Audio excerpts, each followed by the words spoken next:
মানুষ ভগবানকে লাভ করেছেন, যাগ যজ্ঞ করে ভগবানকে লাভ করেছেন।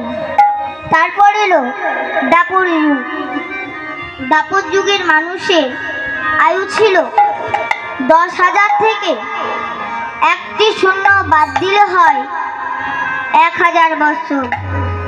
দাপর যুগের মানুষ ভগবানকে লাভ করেছেন, পূজা অর্চনা সেবা দিয়ে ভগবানকে লাভ করেছেন। দাপর যুগের তারপর এলো কলিযুগ।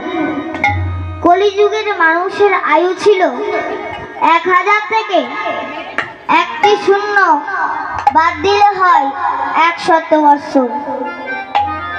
তাই ভগবান মনে মনে চিন্তা করলেন, কলিযুগে স্বল্প আয়ু, তাই ভগবান নিজে হরিনামের তালি মাথায় নিয়ে